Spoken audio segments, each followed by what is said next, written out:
যদি তুমি সুদ না ছাড়ো, যদি তুমি সুদের কারবার না ছাড়ো, ও পৃথিবীর মানুষেরা ভালো করে মনে রাখবা, তোমার সঙ্গে আমি আল্লাহর যুদ্ধের ঘোষণা থাকলো, আমি আল্লাহ তোমার সঙ্গে যুদ্ধ করব।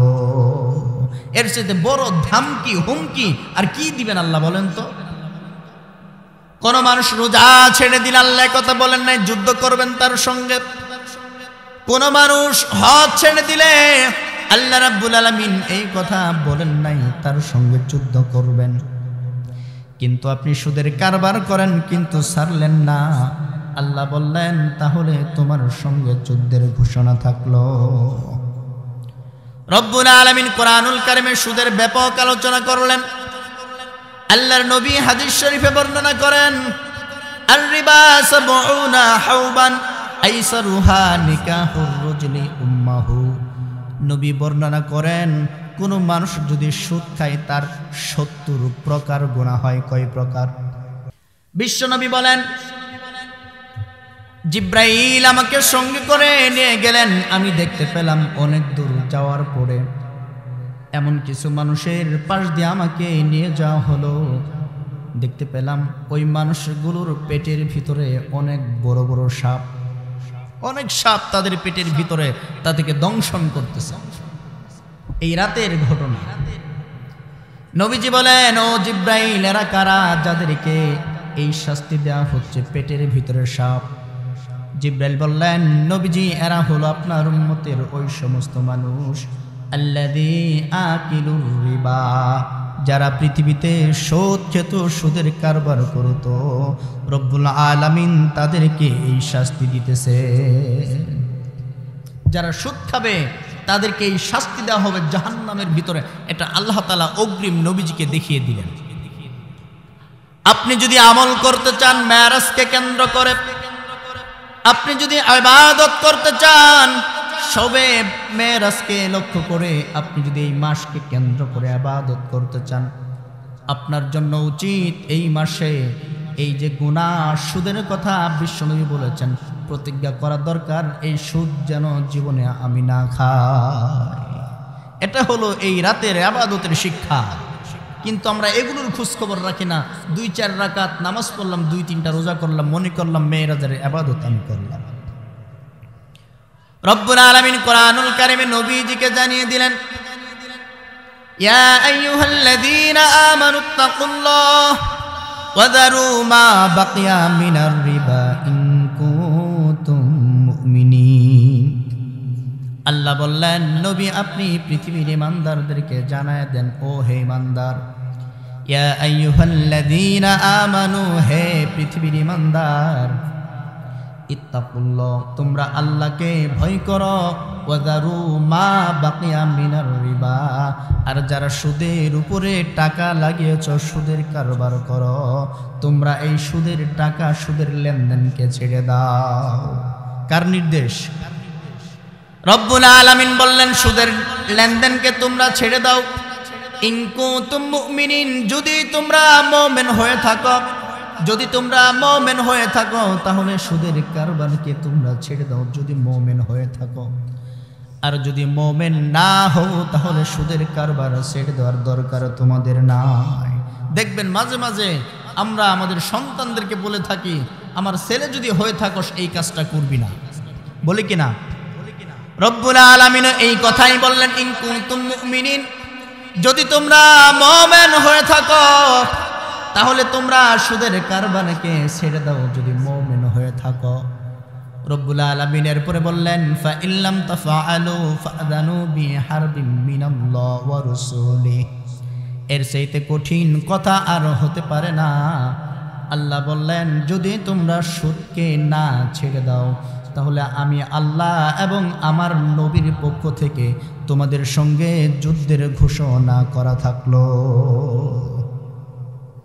যদি তুমি সুদ না ছাড়ো, যদি তুমি সুদের কারবার না ছাড়ো, ও পৃথিবীর মানুষেরা ভালো করে মনে রাখবা, তোমার সঙ্গে আমি আল্লাহর যুদ্ধের ঘোষণা থাকলো, আমি আল্লাহ তোমার সঙ্গে যুদ্ধ করব। এর সাথে বড় ধামকি হুমকি আর কি দিবেন আল্লাহ বলেন তো? কোন মানুষ রোজা ছেড়ে দিন, আল্লাহ কথা বলেন নাই যুদ্ধ করবেন তার সঙ্গে। কোন মানুষ হজ ছেড়ে দিলে আল্লাহ রাব্বুল আলামিন এই কথা বলেন নাই তার সঙ্গে যুদ্ধ করবেন। কিন্তু আপনি সুদের কারবার করেন কিন্তু ছাড়লেন না, আল্লাহ বললেন তাহলে তোমার সঙ্গে যুদ্ধের ঘোষণা থাকলো। রব্বুল আলামিন কোরআনুল কারীমে সুদের ব্যাপক আলোচনা করলেন। আল্লাহর নবী হাদিস শরীফে বর্ণনা করেন, আর রিবা সাবউনা হাওবান আইসারুহা নিকাহুর রাজুলি উম্মাহু। নবী বর্ণনা করেন কোন মানুষ যদি সুদ খায় তার 70 প্রকার গুনাহ হয়। কয় প্রকার? একজন মানুষ যদি সুদ খায়, নবী বলেন তার 70 প্রকার গুনাহ হয়। এর ভিতরে সর্বনিম্ন গুনাহ হলো তার মাকে বিয়ে করা। কত কঠিন কথা! আল্লাহ দিয়েছেন যুদ্ধের ঘোষণা, নবী বললেন সুদ খেলে 70 প্রকার গুনাহ হয়। আইসারুহা নিকাহুর রাজুলি উম্মাহু। এই 70 প্রকার গুনার ভিতরে সর্বনিম্ন গুনাহ হলো তার মাকে বিয়ে করা। উপরের 69টা আরো কত পাওয়ারফুল গুনাহ হতে পারে বলেন। অন্য হাদিসে বিশ্বনবী বলেন, দিরহামুর রিবা ইয়াকুলুহুর রাজুলু ওয়া হুয়া ইয়ালামু আশাদ্দু মিন 36 সানিয়াতান। নবী বললেন তোমাদের কোন মানুষ যদি জেনে শুনে 1 দিরহাম সুদ খায়, 36 বার জানা করলে যে গুনাহ, এই গুনাহ তার আমল নামায় লেখা হবে। 36 বার জানা করলে যেই গুনাহ, এই গুনাহ তার আমল নামায় 1 দিরহাম মানে 1 টাকা। আল্লাহর নবী এত হুমকি দিলেন, ধামকি দিলেন, মানুষকে বোঝাবার জন্য সতর্ক করলেন। আল্লাহর নবী বললেন, অন্য হাদিসে বিশ্বনবী বর্ণনা করেছেন কোন মানুষ যদি জানা করে তার শাস্তি মৃত্যুদণ্ড। একজন মানুষ যদি 1 দিরহাম সুদ খায়, 36টা জানা করার মতো গুনাহ হবে। তার মানে 36 বার মৃত্যুদণ্ড পাওয়ার মতো গুনাহ সে করেছে। কত জঘন্যতম অপরাধ সুদ।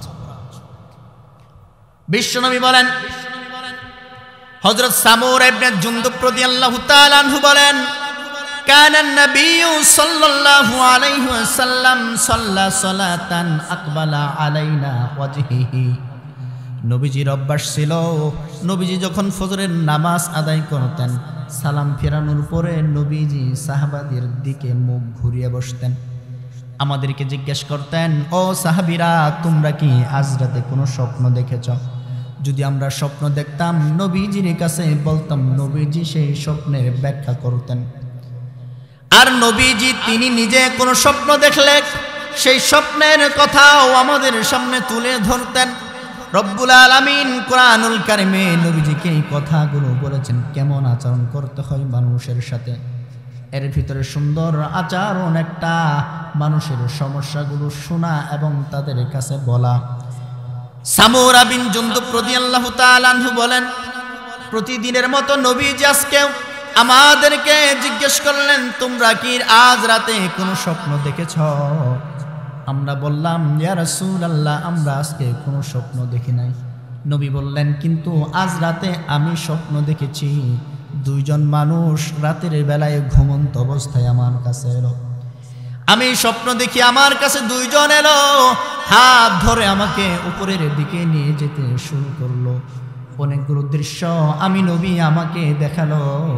দেখতে দেখতে আরেকটা দৃশ্য আমি নবী দেখতে পেলাম। আমাকে একটা রক্তের নদীর কাছে নিয়ে যাওয়া হলো, যেই নদীর পানি নয়, যেই নদীতে প্রবাহিত গুলো পানি নয়, সেগুলো শুধুমাত্র রক্ত, লাল রং।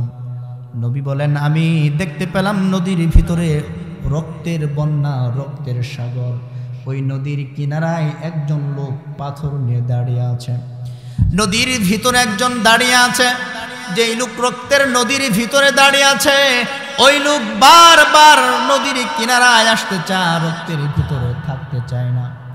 আপনাকে যদি রক্তের নদীর ভিতরে রাখা হয়, রক্তের কুয়ার ভিতরে রাখা হয়, রক্তের যদি কোনো পুকুরের ভিতরে রাখা হয়, আপনি কিন্তু সেখানে থাকতে পারবেন না। ওই লোকটা বারবার চলে আসছিল নদীর কিনারায় উঠে পড়বে। নবী বলেন, যেই লোকটা পাথর নিয়ে নদীর কিনারায় দাঁড়িয়েছিল, ওই যে ভিতরে থাকা লোকটা যখন নদীর কিনারায় চলে আসে, এই পাথরওয়ালা ব্যক্তিটা পাথর দিয়ে তার মাথায় এমন জোরে আঘাত করে ছিটকে লোকটা আবারও রক্তের নদীর মাঝখানে চলে যায়। আল্লাহর নবী বলেন, আমি জিজ্ঞেস করলাম যারা আমাকে নিয়ে গেল তাদেরকে প্রশ্ন করলাম, এই লোকটা কে, কেন তাকে এই শাস্তি দেওয়া হয়, কোন গুনার কারণে এই শাস্তি তাকে দেওয়া হয়? নবীজি বলেন, আমার সঙ্গে যে দুইজন ছিলেন, একজন হলেন মিকাইল আর একজন হলেন জিব্রাইল। তারা বললেন, ওয়াল্লাযী রাআইতুহু ফিন নাহরি, ও নবী আপনি যাকে রক্তের নদীর ভিতরে দেখলেন, আল্লাযী আকিলুর রিবা, ওই ব্যক্তি হলো আপনার উম্মতের ভিতরে সুদের লেনদেন করত। ও নবী যাকে আপনি রক্তের নদীর ভিতরে দেখতে পেলেন, পাথর দিয়ে যার মাথাটাকে চূর্ণ বিচূর্ণ করে দেওয়া হয়, কিনারায় উঠতে দেওয়া হয় না, নদীর মাঝখানে থাকতে বাধ্য করা হয়, ওই লোকটা হলো আপনার উম্মতের ওই মানুষ যেই লোকটা পৃথিবীর জমিনে সুদের কারবার করত। আল্লাহর নবী অন্য হাদিসে বলেন, এই পৃথিবীতে যারা সুদ খায়, নবীজি অভিশাপ দেন, লাআনা রাসূলুল্লাহি সাল্লাল্লাহু আলাইহি ওয়াসাল্লাম আকিলুর রিবা ওয়া মুকিলাহু ওয়া কাতিবাহু ওয়া শাহিদাইহি ওয়া ক্বালাহুম সাওয়াউন। নবী বলেন, আমার উম্মতের ভিতরে যারা সুদ খাবে, যারা সুদ দিবে, যারা সুদের সাক্ষী দিবে, যারা সুদ ভিত্তিক ব্যাংকের চাকরি করবে, লেখালেখি করবে, এই প্রত্যেকটা মানুষ সমান পাপের অধিকারী। আপনি সাক্ষী হলেন, যিনি সুদ খেলো তার যে গুনাহ আপনারও ঠিক সেই পরিমাণ গুনাহ। সুদের গুনাহ ছাড়তে হবে কিনা বলেন তো? ছাড়তে হবে। অত্যন্ত মারাত্মক একটা গুনাহ, আল্লাহ যার সঙ্গে যুদ্ধের ঘোষণা দিয়েছেন। এটা আমার আলোচনার বিষয় না আজকে, কিন্তু একটু আজকে যেহেতু সবে মেরাজের রাত চলছে, এখন অনেক মানুষ নামাজ পড়তেছে বিভিন্ন মসজিদে, কিন্তু আসল ইবাদত হলো এই রাতে যেই সমস্ত গুনার চিত্রগুলো আল্লাহ নবীজিকে দেখিয়েছিলেন, ওই গুনাহগুলো আপনার ছেড়ে দেওয়া। এর ভিতরে একটা হচ্ছে সুদ। আপনাদের এলাকায় সুদের লেনদেন নাই? আছে। আবার অনেক মানুষ আছে, দেখেন সুদ শুধুমাত্র আমরা মনে করি ওই যে টাকা দিল, 1030 টাকা নিল প্রতি মাসে, এটাই শুধুমাত্র সুদ, তা নয়। এটা সুদ অবশ্যই, আরও কিছু সুদ আমাদের সমাজে প্রচলিত আছে। দেখবেন অধিকাংশ মানুষেরা কিস্তির সঙ্গে জড়িত আছে না? আপনি 30,000 টাকা নিলেন, প্রতি সপ্তাহে কিস্তি দিবেন 500 বা 1000 করে, দিতে দিতে আপনাকে কিস্তি দিতে হবে 32টা বা 33টা। আপনি তুলেছিলেন 30,000, দিতে হবে 33,000। কথা বলেন, জ্বলন্ত সুদ। ওই যে 1030 টাকা যেমন এই ব্যাংক থেকে লোন নিলেন, কিস্তি দিলেন, এটাও ঠিক তেমনই সুদ। এটা বেশি পরিমাণে চলতেছে সমাজে, বেশি পরিমাণে চলতেছে। গরিব যারা আছে তারাও নেয়, মধ্যবিত্ত যারা আছে তারাও নেয়। এগুলো ছেড়ে দেন। সুদ কোনো মানুষকে আর্থিকভাবে সফল করতে পারে না, সচল করতে পারে না। সুদ কোনো মানুষকে আর্থিকভাবে পৃথিবীতে লাভবান করতে পারে না। যদিও আমরা মনে করি, দেখবেন আরেকটা কথা বলি, যারা এই যে কিস্তি দেয়, শান্তি নাই কিন্তু অন্তরে। আজকে সোমবার, আজকে কিস্তি দিল, 2 দিন ভালো থাকবে, 2 দিন পরে আবার চিন্তা, আগামী সোমবারে কিস্তি দিতে হবে। ঠিক কিনা? এই দুশ্চিন্তা আছে না? আপনার অন্তরের প্রশান্তি কিন্তু একেবারে নষ্ট হয়ে যায়। যেদিন কিস্তি দেওয়ার ডেট, সেদিন সকাল থেকে আপনার ঘুম নাই, খাওয়া নাই, যদি কিস্তির টাকা হাতে না থাকে। আপনার সারাদিন ঘুরবেন। কিস্তির লোকগুলো এমন, যদি বাড়িতে আসে, টাকা যদি না দেন, রাত 12টা হলেও বাড়িতে বসেই থাকবে ওরা, তাই থাকে না? আপনার অন্তরের প্রশান্তি নষ্ট হয়ে গেছে। কেন জানেন? ওই যে সুদভিত্তিক আর্থিক সম্পদের সঙ্গে আপনি জড়িত। এই কারণে আল্লাহ পাক আপনার স্বাধীনতা, আপনার অন্তরের শান্তিকে নষ্ট করে দিয়েছেন। এই জন্য আমরা নিয়ত করি, আর জীবনে কখনো সুদের সঙ্গে জড়িত হব না ইনশাল্লাহ। মনে থাকবে? মনে থাকবে ইনশাল্লাহ। কিস্তিতেও কখনো টাকা তুলবেন না, মনে থাকবে ইনশাল্লাহ। আল্লাহ তাআলা আমল করার তৌফিক দান করুন। একটা আমলের কথা বললাম, আমল করবেন ইনশাল্লাহ। আপনার খারাপ লাগতেছে? ঘুম ধরতেছে? ঘুম ধরবে না। এখন আশেপাশে বিভিন্ন জায়গায় দেখবেন কত গানের আসর হয়, হয় না? গানের আসর যদি হয়, দেখবেন মাগরিবের পর থেকেই মানুষের হিরিক পড়ে যায় সেখানে, হয় কি না? মাহফিলে মানুষকে ডেকে কাছে নিয়ে আসা যায় না, আর গানের আসরে মানুষকে পিটায়ে দূরে সরানো যায় না, এরকম না? আমাদের মানুষের ভিতরে ইমানের মূল্য একেবারে কম, একেবারে কম। সামনে আলোচনায় বলবো ইনশাল্লাহ আপনার কাছে ইমানের মূল্য কতটুকু আছে। ইমান আপনার কাছে একেবারে মূল্যহীন হয়ে গেছে। বর্তমানে এমন একটা সময় চলছে, আমাদের যুব সমাজরা নামাজের ধার ধারে না, ফজর নাই, ঈশা নাই, আসর নাই, জহর নাই, নামাজ নাই, কিন্তু মোবাইলের ভিতরে গান বাজনা 24 ঘন্টার 16 ঘন্টায় আছে কিনা কথা বলেন। বিশ্বনবী বলেন, লা ইয়াকুনান্না মিন উম্মতি আকওয়ামুন ইস্তাহিল্লুনাল হিরা ওয়াল হারিরা ওয়াল খামরা ওয়াল মাআসিফ। নবীজি বলেন, আমার উম্মতের ভিতরে এমন এক শ্রেণীর মানুষ আসবে, চারটা জিনিস রব্বুল আলামিন হারাম করেছেন, কিন্তু আমার উম্মতের মানুষেরা সেই চারটা জিনিসকে হালাল মনে করবে। কয়টা? আল্লাহ রাব্বুল আলামিন হারাম ঘোষণা করেছেন আমার উম্মতের জন্য, কিন্তু আমার উম্মতের মানুষেরা সেই চারটা জিনিসকে হালাল মনে করবে। এর ভিতরে একটা হলো ওয়াল মাআসিফ, বাদ্যযন্ত্র, গান বাজনা। অনেক মানুষ সমাজে এমন রয়েছে যারা এই গান বাজনা এগুলোকে তারা বৈধ মনে করে, সরাসরি হালাল বলে না, কিন্তু বলে এটা আমাদের সংস্কৃতি, এটা বাঙালিদের জন্য সংস্কৃতি, তার মানে এটা আমরা করব, এটা আমাদের অধিকার। কিন্তু রব্বুল আলামিন গান বাজনাকে হারাম করেছেন, নবী নিজেও গান বাজনাকে হারাম করেছে। বিশ্বনবী অন্য হাদিসের ভিতরে বর্ণনা করেন, লা ইয়াকুনান্না মিন ফিল উম্মতি খাসফুন ওয়া কাযফুন ওয়া মাসখুন। আমার উম্মতের ভিতরে 3টা শাস্তি নেমে আসবে, তখন আমার উম্মতেরা 3টা গুনাহ বেশি বেশি করবে। যখন এই উম্মতের মানুষেরা 3টা গুনাহ যখন ব্যাপকভাবে চালু করবে, রব্বুল আলামিন ওই সময় 3টা শাস্তি উম্মতের ভিতরে বর্ষণ করবেন। গুনাহ 3টা আগেই চালু হয়ে গেছে, শাস্তি 3টা রব্বুল আলামিন এখন দেওয়া শুরু করেছেন। 1 নম্বর শাস্তি, নবীজি বলেন, আমার উম্মতের ভিতরে মানুষের ঘর বাড়িগুলো মাটির নিচে এমনিতেই ডাবতে শুরু করবে। আপনি বসে আছেন, ঘুমিয়ে আছেন, আপনি কাজ করতেছেন, এমন সময় দেখবেন আপনাকে নিয়ে আপনার ঘরটা মাটির নিচে ডাবতে শুরু করেছে। 3টা গুনার কারণে 3টা শাস্তি রব্বুল আলামিন দিবেন। 1 নম্বর শাস্তি হলো মানুষগুলো ঘর বাড়ি সহ মাটির নিচে ডাবতে থাকবে। কয়েকদিন আগে দেখলাম ফরিদপুরে 35টা বাড়ি এমনিতেই মাটির নিচে ডেবে গেছে, কোনো কারণ নাই। 2 নম্বর শাস্তি, বিষ্ণু বলেন, আমার উম্মতের মানুষের চেহারাগুলো পরিবর্তন হয়ে যাবে। রাতের বেলায় ভালো মানুষ ঘুমিয়েছে, সকালবেলা দেখবেন চেহারাগুলো বানর শুকরে পরিবর্তন হয়ে গেছে।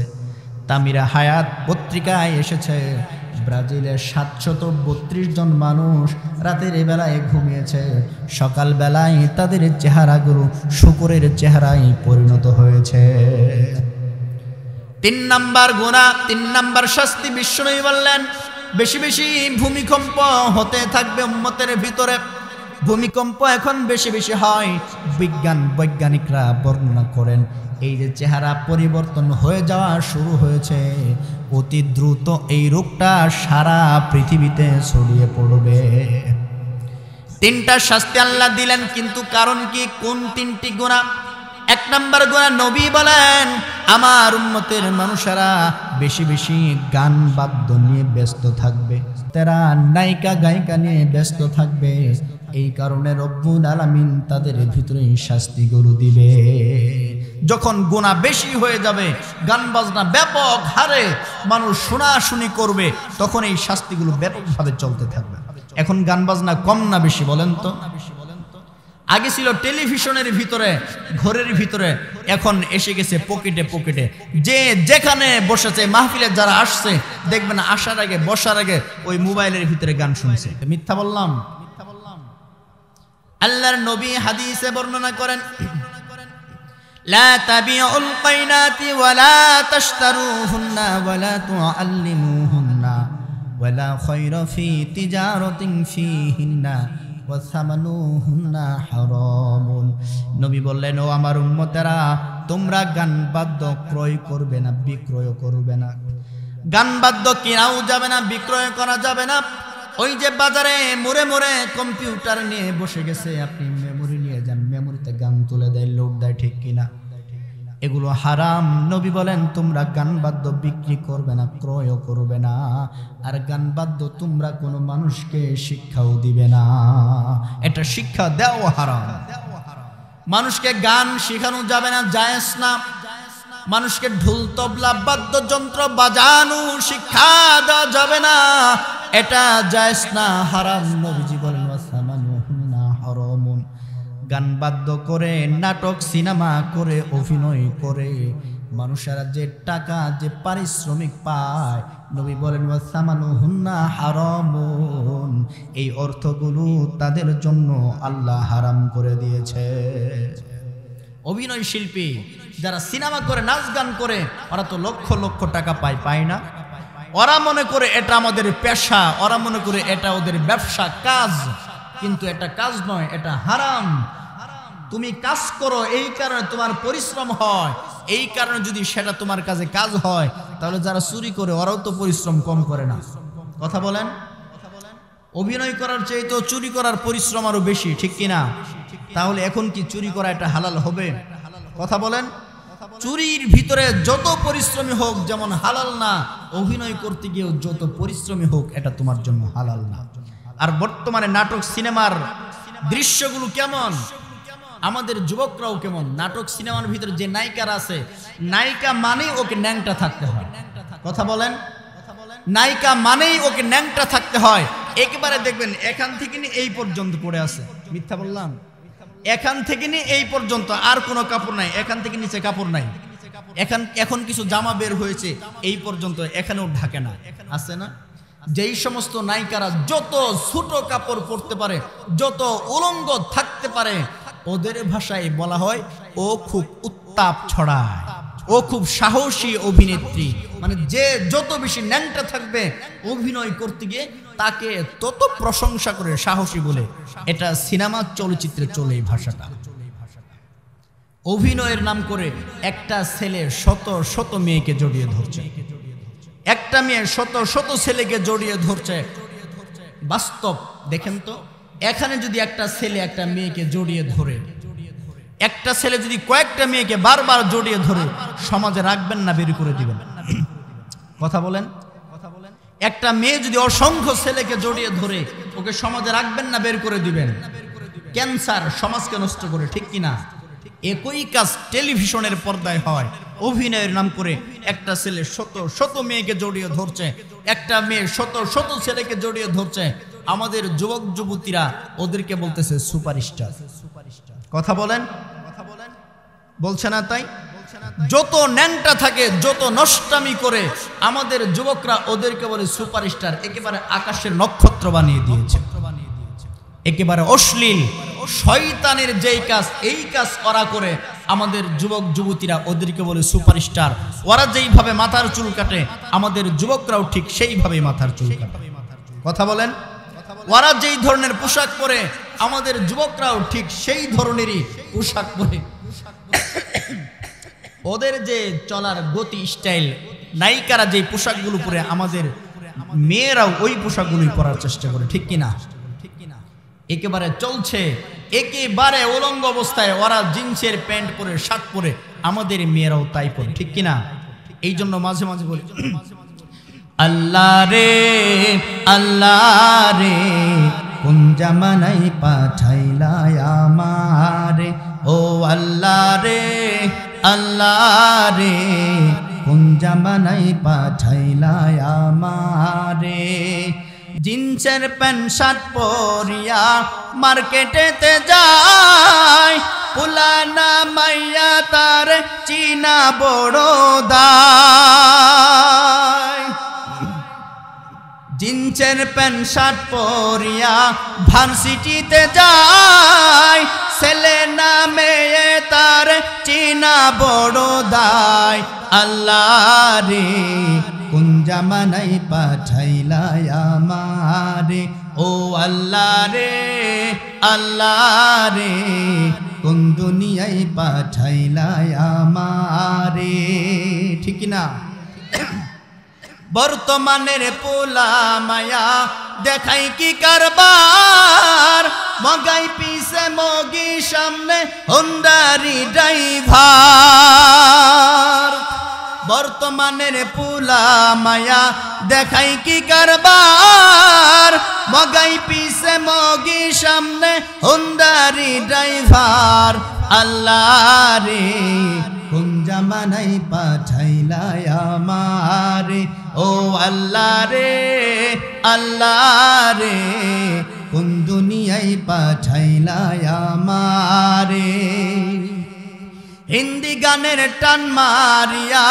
রাস্তা হাঁটা যায় কারো কারো সুরে আবার বুকটা ফাটা যায় হিন্দি গানের টান মারিয়া রাস্তা হাঁটা যায় কারো কারো সুরে আবার বুকটা ফাটা যায় আল্লাহ রে কোন জামানাই পাঠাইলা আমারে ও আল্লাহ রে আল্লাহ রে কোন দুনিয়ায় পাঠাইলা আমারে ঠিক না মানুষের আদর্শ হবে শুধুমাত্র নবী মুহাম্মদ রাসূলুল্লাহ ঠিক না নবীজি কি পোশাক পরেছেন ওই পোশাক পরবে ছেলেরা নবীজি কিভাবে চলতেন মাথার চুল কিভাবে কাটতেন আমাদেরকেও ঠিক সেইভাবেই কাটতে হবে ঠিক কিনা পৃথিবীতে আদর্শ বাস্তবায়ন করতে হবে কার কথা বলেন আদর্শ বাস্তবায়ন করতে হবে কার শুধুমাত্র নবীজির আদর্শ বাস্তবায়ন করতে হবে ঠিক কিনা আমাদের দেশের অবস্থা ভিন্ন নবীজির আদর্শ আমাদের সমাজে না এখন সেদিন মসজিদে আলোচনা করছিলাম নবীজির আদর্শ নিয়ে একজনে বললেন আলোচনার শেষে হুজুর মসজিদের ভিতরে রাজনীতির কথা বলবেন না আমি বললাম বলতেছি আমি নবীজির আদর্শের কথা এখন আপনি রাজনীতি কই পাইলেন নবীজির আদর্শের কথা বললেই কি রাজনীতি হয়ে যায় আমি বললাম তাহলে আপনি পৃথিবীতে কার আদর্শ বাস্তবায়ন করবেন ওই জিয়াউর রহমানের কথা দেখেন আমি বলছি নবীজির আদর্শের কথা ও বলতেছে বাস্তবায়ন করবে জিয়াউর রহমানের আদর্শ আপনি জিয়াউর রহমানের আদর্শ বাস্তবায়ন করবেন করেন কিন্তু তার আগে তো আপনাকে একটু চিন্তা করা উচিত জিয়াউর রহমানের আদর্শের ভিতরে কি আছে আর নবী মুহাম্মদুর রাসূলুল্লাহর আদর্শের ভিতরে কি আছে কথা বলেন কেউ চিন্তা করে জিয়াউর রহমানের আদর্শ বাস্তবায়ন করবে কেউ চিন্তা করে শেখ মুজিবুরের আদর্শ বাস্তবায়ন করবে কেউ চিন্তা করে এরশাদের আদর্শ বাস্তবায়ন করবে কিন্তু মুসলমানদের জন্য উচিত শুধুমাত্র নবী মুহাম্মদ রাসূলুল্লাহর আদর্শ বাস্তবায়ন করা ঠিক কি না শুধুমাত্র নবী মুহাম্মদ রাসূলুল্লাহর আদর্শই পৃথিবীতে বাস্তবায়ন করতে হবে এবং তার ভিতরেই আমাদের জন্য শান্তি অন্য কোনো মানুষের আদর্শের ভিতরে আমাদের জন্য শান্তি নাই আজকে বাংলাদেশের শান্তি নাই কেন জানেন নবীজির আদর্শ বাস্তবায়ন আমরা করতে চাই না ইসলামের যে আদর্শ এগুলো আমরা বাস্তবায়ন করতে চাই না আমরা এক একজন এক এক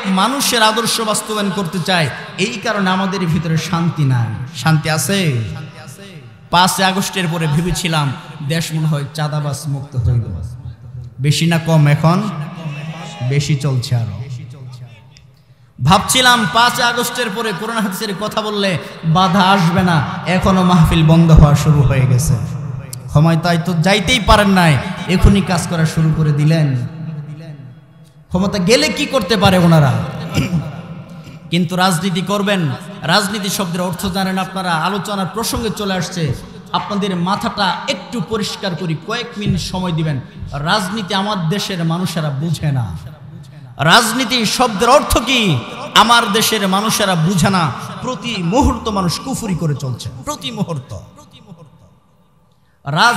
রাজ মানে রাজ্য রাজ মানে দেশ রাজ মানে দেশ নীতি মানে নিয়ম নীতিমালা রাজনীতি মানে হচ্ছে রাষ্ট্র পরিচালনা করার নীতিমালা যেই নীতির অনুসরণ মানুষ করবে পৃথিবীতে শান্তিতে বসবাস করার জন্য সেই নীতিকেই রাজনীতি বলা হয় মানুষ কোন নীতিতে চললে শান্তিতে থাকতে পারবে এটা আল্লাহ বেশি বুঝে না মানুষ বেশি বুঝে? বিশ্বাস করেন, কোরআনুল কারিমে রোজার কথা যতবার বলা হয়েছে, হজের কথা যতবার বলা হয়েছে, নামাজের কথা যতবার বলা হয়েছে, তার চাইতে অসংখ্যবার বেশি কোরআনের ভিতরে রাজনীতির কথা বলা হয়েছে। কিন্তু আমার দেশের মূর্খ মানুষ যারা রাজনীতির সাথে জড়িত, কোরআন তো দেখেই পড়তে পারে না, অনুবাদ কি পড়বে? কোরআন তো দেখেই পড়তে পারে না, অনুবাদ কি করবে, তাফসির কি করবে? এই কারণে তারা মনে করে কোরআনের ভিতরে রাজনীতির কথা নাই। বিশ্বনবী 10 বছর রাজনীতি করেছেন। যেই মানুষ রাষ্ট্র পরিচালনা করে তিনি বুঝি রাজনীতি করেন না? কথা বলেন। যিনি রাষ্ট্র পরিচালনা করে তিনি রাজনীতি করে না? নবীজি 10 বছর রাষ্ট্র পরিচালনা করেছেন। 10 বছর আলেমদের কাছে জিজ্ঞেস করবেন, বলবে আপনি তো জানেন না, এই কারণে মনে করেন হুজুররা নামাজের কথা বলবে, রাজনীতির কথা বলে কেন? বিশ্বাস করেন, কিছু কিছু আয়াত দ্বারাই বোঝা যায় নামাজ মানুষ পড়বে ঠিক, রোজা মানুষ করবে ঠিক, হজ মানুষ পালন করবে, একথাও ঠিক, কিন্তু রাজনীতির গুরুত্ব নামাজ রোজার চাইতেও বেশি। কোরআন থেকে বলছি, আমি বলছি, প্রমাণ দেখেন। রব্বুল আলামিন যখন মানুষ সৃষ্টি করবেন, ফেরেশতাদেরকে রব্বুল আলামিন বলেছিলেন মানুষ সৃষ্টির কথা। সূরা বাকারার শুরুতে এসেছে, রব্বুল আলামিন বলেন, ওয়া ইয ক্বালা রাব্বুকা লিল মালাইকাতি ইন্নী জাঈলুন ফিল আরদি খলিফা। রব্বুল আলামিন ফেরেশতাদেরকে বললেন, ওয়া ইয ক্বালা রাব্বুকা লিল মালাইকাতু ইন্নী জাঈলুন ফিল আরদি খলিফা। রব্বুল আলামিন বললেন, ইন্নী অবশ্যই আমি, জাঈলুন বানাবো। জাঈলুনকে সৃষ্টি করার অর্থে ব্যবহার করা হয়, কিন্তু এরপরও জাঈলুন শব্দের নিজস্ব অর্থ হলো বানানো। আল্লাহ বললেন, ইন্নী জাঈলুন আমি বানাবো, ফিল আরদি পৃথিবীতে, খলিফাতান প্রতিনিধি। আল্লাহ বললেন আমি পৃথিবীতে প্রতিনিধি বানাবো, আমি পৃথিবীতে প্রতিনিধি পাঠাবো, পৃথিবীতে প্রতিনিধি বানাবো। যুবকরা হাতে হাতে টাচ মোবাইল, গুগলে সার্চ করো প্রতিনিধি শব্দের অর্থ কি। প্রতিনিধি শব্দের সহজ বাংলা হলো যাকে দায়িত্ব দিয়ে পৃথিবীতে পাঠানো হয়। যাকে দায়িত্ব দেওয়া হয়, দায়িত্ব মানে কোন দায়িত্ব? পরে বলি, রব্বুল আলামিন বললেন, ও ফেরেশতারা আমি পৃথিবীতে দায়িত্ব দিয়ে প্রতিনিধি পাঠাবো, দায়িত্ব দিয়ে প্রতিনিধি পাঠাবো। আল্লাহ তো মানুষ পাঠাবেন, কিন্তু আল্লাহ বলেন নাই পৃথিবীতে জাঈলুন ফিল আরদিন নাস, পৃথিবীতে মানুষ পাঠাবে, কথা বলে নাই। রব্বুল আলামিন একথাও বলেন নাই পৃথিবীতে মানুষ সৃষ্টি করব। মানুষ সৃষ্টির শুরুর আলোচনা রব্বুল আলামিন বললেন, ও ফেরেশতারা আমি পৃথিবীতে প্রতিনিধি পাঠাবো, খলিফা বানাবো, খলিফা পাঠাবো। খলিফার দায়িত্বটা কি? খলিফার কি কাজ? রব্বুল আলামিন অন্য আয়াতের ভিতরে নিজেই ব্যাখ্যা করলেন। রব্বুল আলামিন বললেন, ইয়া দাউদ ইন্না জাআলনাকা, ও দাউদ আমি তোমাকে বানিয়েছি খলিফাতান ফিল আরদি ফাহকুম বাইনান নাস বিল হক। আল্লাহ বললেন, ও দাউদ নবী আমি তোমাকে পৃথিবীতে খলিফা বানিয়েছি, প্রতিনিধি বানিয়েছি। তোমার দায়িত্ব হলো পৃথিবীতে ন্যায় বিচার প্রতিষ্ঠিত করা। তোমার দায়িত্ব হলো পৃথিবীতে ন্যায় বিচার প্রতিষ্ঠিত করা। ন্যায় বিচার মানে কি? চুরি করলো একজন, শাস্তি হলো হাত কেটে দিতে হবে। মদ পান করলো একজন, শাস্তি হলো 80 দৌড়া মারতে হবে। জানা করলো একজন, বিবাহিত হলে গলা পর্যন্ত মাটির নিচে পুঁতে পাথর দিয়ে আঘাত করে করে মেরে ফেলতে হবে। এগুলো কোরআনের বিধান, কোরআনের আইন, ঠিক কিনা? এগুলো হলো ন্যায় বিচার। আল্লাহ বললেন, দাউদ আমি তোমাকে খলিফা বানিয়েছি, প্রতিনিধি বানিয়েছি। দাউদ কি ছিলেন পৃথিবীতে? প্রতিনিধি ছিলেন, খলিফা ছিলেন, বাদশা ছিলেন, সরকারের প্রধান ছিলেন। যিনি সরকারের প্রধান তাকেই খলিফা বলা হয় কোরআনের ভাষায়। যিনি সরকারের প্রধান তাকেই আল্লাহর ভাষায় খলিফা বলা হয়। আল্লাহ বললেন, দাউদ তোমাকে খলিফা বানালাম, যার কারণে পৃথিবীতে তুমি ন্যায় বিচার প্রতিষ্ঠিত করতে পারো। আজকে এখানে যদি কোনো মানুষ চুরি করে, আমি যদি তার হাত কেটে দেই, কালকে আমি এখানে থাকবো না জেলে থাকবো? বলেন তো। যারা ক্ষমতায় আছেন তারা যদি আজকে সংসদে আইন লেখেন যারা চুরি করবে তাদের শাস্তি হাত কেটে দেওয়া হবে, এরপর যদি পুলিশ হাত কেটে দেয় তাহলে তাদেরকে জেলে থাকতে হবে না বাহিরেই থাকবে? তাহলে আইন প্রণয়ন করার, আইন বাস্তবায়ন করার ক্ষমতা সংসদে যারা থাকে তাদের। কথা বলেন, সংসদে যারা থাকে তাদের হচ্ছে আইন বাস্তবায়ন করার ক্ষমতা। আল্লাহ দাউদ নবীকে বলেছেন, আমি তোমাকে পৃথিবীতে ন্যায় বিচার বাস্তবায়ন করার ক্ষমতা দিয়েছি। তার মানে তুমি সরকারের প্রধান। দাউদ নবী পৃথিবীতে বাদশাহ সরকারের প্রধানই ছিলেন। রাজনীতি করতে হবে কোন রাজনীতি? কোরআনের রাজনীতি। রাজনীতি করতে হবে পৃথিবীতে কোন রাজনীতি? আল্লাহ যেই রাজনীতির কথা কোরআনে বলেছেন সেই রাজনীতি। আরেকটা কথা বলি, রব্বুল আলামিন কুরআনুল কারিমে নবীজিকে লক্ষ্য করে বললেন, ওয়ামা ইউমিনু আকসারুহুম বিল্লাহি ইল্লা ওয়া হুম মুশরিকুন। আল্লাহ বললেন, নবী আপনার উম্মতের ভিতর থেকে যারা কালিমা পড়ে মুসলমান হয়েছে এদের ভিতরে অধিকাংশই মুশরিক। যারা কালিমা পড়ে মুসলমান হয়েছে, নামাজ পড়ে, রোজা করে, হজ করে, যাকাত দেয়, দাড়ি রাখে, ফিতরা দেয়, সব ইবাদত করে, আল্লাহ রাব্বুল আলামিন বললেন এদের ভিতর থেকেই অধিকাংশ ইমানদাররা মুশরিক। যারা মুশরিক প্রকাশ্যে অগ্নি পূজা করে তাদের কথা বলেন নাই, যারা হিন্দু তাদের কথা বলেন নাই, যারা ঈমান এনেছে রব্বুল আলামিন তাদের কথা এখানে বলেছে। যারা আপনার উম্মতের ভিতরে কালিমা পড়ে মুসলমান তাদের ভিতরে অধিকাংশ। আল্লাহ রাব্বুল আলামিন আকসার শব্দ ব্যবহার করেছেন। আকসার মানে অধিকাংশ, কমপক্ষে শতকরা 51 জন।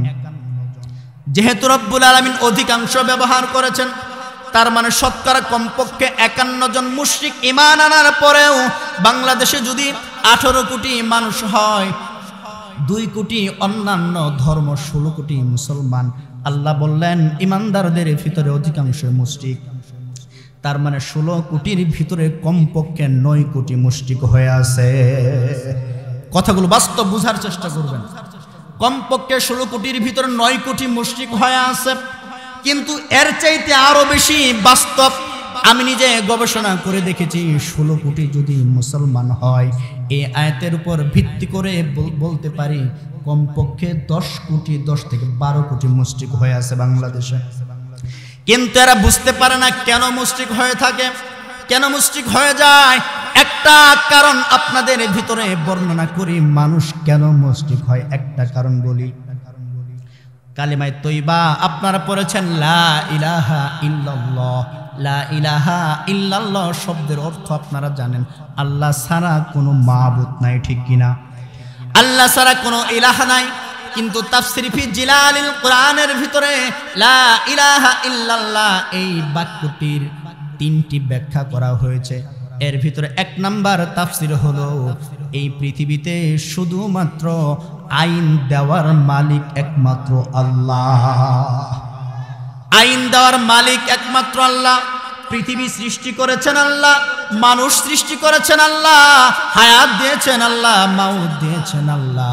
এই মানুষ পৃথিবীতে যেই নিয়মের অনুসরণ করবে ওই নিয়মও আল্লাহই দিবেন, এটা আল্লাহর অধিকার। কিন্তু পৃথিবীর মানুষেরা কোন নিয়মের অনুসরণ করে, পৃথিবীর মানুষেরা কোন আইনের অনুসরণ করে? আজকের বাংলাদেশের মাটিতে চুরি করে এমন লোক নাই।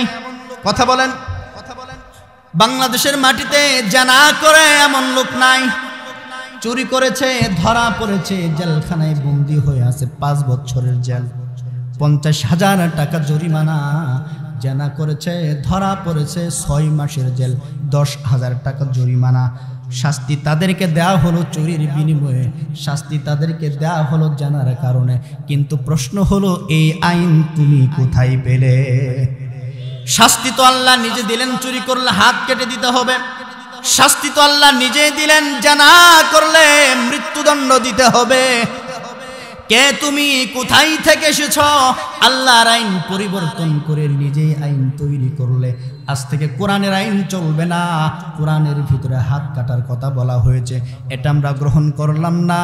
আজ থেকে বাংলাদেশে কেউ চুরি করে ধরা পড়লে তার শাস্তি হবে 2 বছরের জেল আর 50,000 জরিমানা। এই আইন যারা ক্ষমতায় বসে করলো, আপনার মতো মূর্খ মুসলমান ওই নেতাকেই ভোট দিয়ে বারবার সংসদে পাঠান। ওই নেতা ক্ষমতা পেয়ে ভোট পেয়ে সংসদে গিয়ে কোরআনের বিরুদ্ধে আইন প্রণয়ন করে। শুধুমাত্র মুসলমানদের কারণে বাংলাদেশের মাটিতে কোরআনের আইনগুলো বাস্তবায়ন হচ্ছে না, এর সম্পূর্ণ দায় মুসলমানদের কারণে। আপনি রাজনীতি করেন, কোন রাজনীতি করেন? রাজনীতি ফরজ ইবাদত মিয়া, ফরজ ইবাদত। আপনি এমন নেতার সাথে রাজনীতি করেন ও কোরআন পড়তেই জানে না, ও সংসদে বসে কোরআনের বিরুদ্ধে আইন প্রণয়ন করে। আইন দেওয়ার মালিক শুধুমাত্র আল্লাহ। আল্লাহ ছাড়া কোনো মানুষ যদি আইন লিখে ও নিজেকে আল্লাহ দাবি না করলেও ও মূলত আল্লাহর চেয়ারে বসে গেছে। কোরআনের পরিভাষায় তাগুত বলা হয় যারা আইন প্রণয়ন করে আল্লাহর আইন বাদ দিয়ে, কোরআনের পরিভাষায় তাদেরকে তাগুত বলা হয়। ওই আইনকে যারা সমর্থন করবে এরাই মুশরিক। মানবরচিত আইনকে যদি কোনো মানুষ সমর্থন করে, চুরি করলে 6 মাসের জেল, 2 বছরের জেল আপনাকে দেয়া হলো, আপনি যদি খুশি হয়ে থাকেন, মাহফিল আল্লাহর কসম করে বলছি আপনি মুশরিক, আপনি মুশরিক। আমিও এই আইন মানি, কিন্তু আমাকে মানতে বাধ্য করা হয়েছে। বাংলাদেশের কোনো নেতাকে আজও পর্যন্ত আমি ভোট দেইনি, দিবও না ইসলাম ছাড়া। আমি ওদেরকে ক্ষমতায় যেতে দিতে চাই না। আপনি ভোট দেন, আপনাকে 500 টাকা দেয়, 5 কাপ চা খাওয়া, 2 প্যাক বিড়ি দেয়, সারা রাত স্লোগান দেন। ভোটের সময় ওদেরকে জীবন দিয়ে লড়াই করে ক্ষমতায় বসান, ওরাই সংসদে বসে কোরআনের বিরুদ্ধে আইন তৈরি করে। আপনি মুসলমান নিজেকে দাবি করেন মিয়া, আপনি মুশরিক হয়ে আছেন কিন্তু জানেন না। মির্জা ফখরুল ইসলাম আলমগীর চিনেন?